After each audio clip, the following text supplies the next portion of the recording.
Tim spent the winter of 2006 and 7 covering the war in Afghanistan, and he was in Iraq early December 2008, reporting from the war while embedded with both the U.S. Army and the Marines. Tim is heading up a singular motorcycle tour to promote health care for veterans, and he's going to give us a little talk about what this is all about. And a big welcome to Tim. Thank you.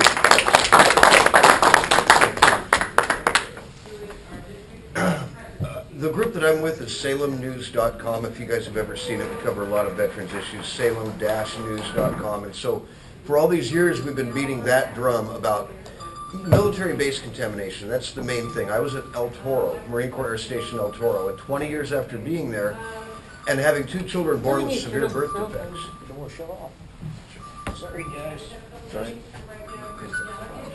So I discovered that El Toro is an EPA Superfund site for TCE.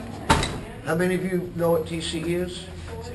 See, this is among people that are in the know. TCE, trichloroethylene, is a triple chlorine degreaser. It is used on virtually every military base that we have, overseas and here. Everyone knows what Agent Orange is, which is another subject that I discuss on this trip. But TCE, PCE, and benzene are causing cancer in the veterans communities all over. I was a Marine. There aren't that many of us, but we're pretty organized and we're really trying to bring this out. The purpose of my motorcycle ride, last year I went 11,500 miles. I rode all the way to New York City. I gave talks all over the place about just this exact subject.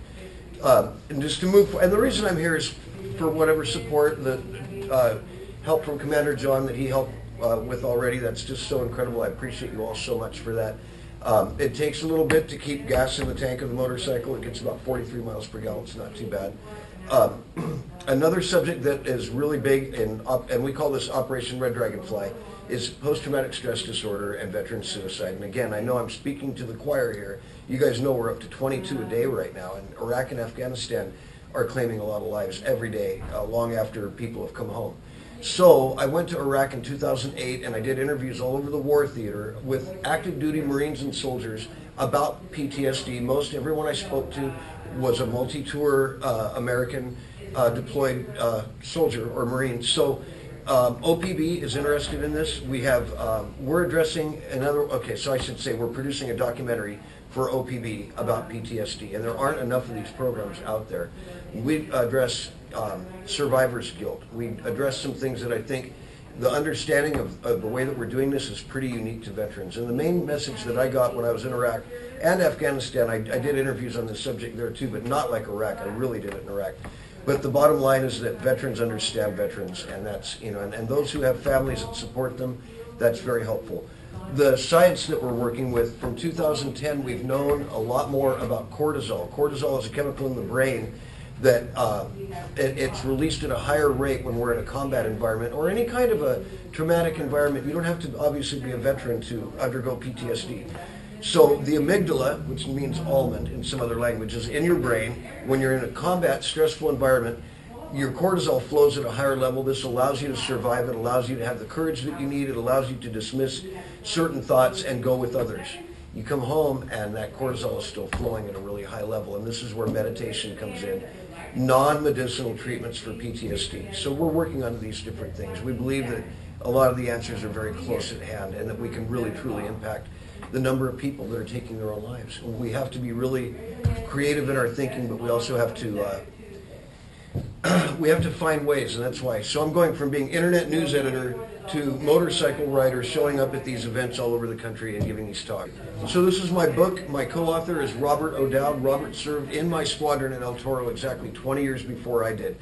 Of the 5 Salem News writers who are former MCAS El Toro Marines, I'm the only one who's not a cancer survivor.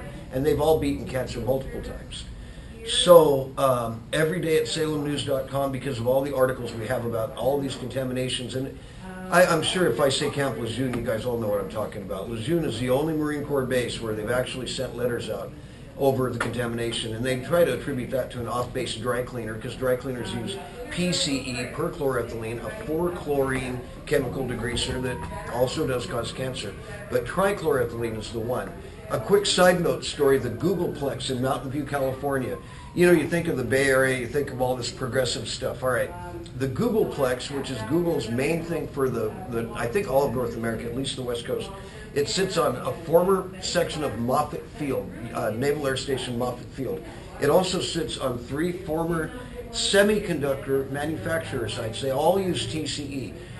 California's acceptable levels for TCE in the water are 5 parts per billion. Marine Corps Air Station El Toro, you're getting readings of about 8,000.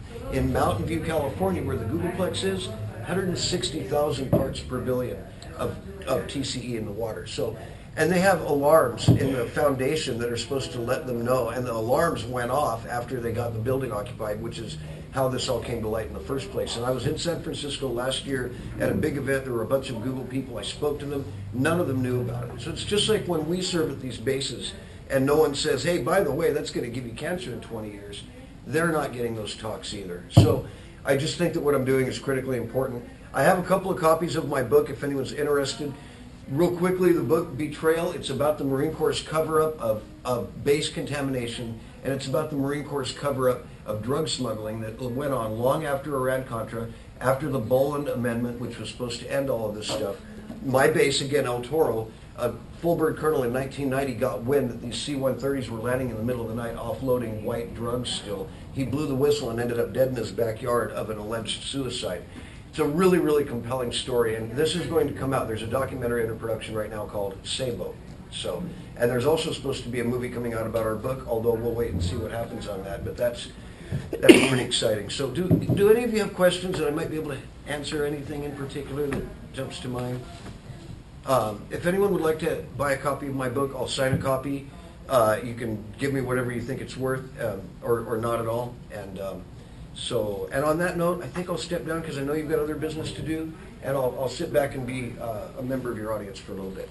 Thank you all so much. Thank Really you. appreciate it. Thank you.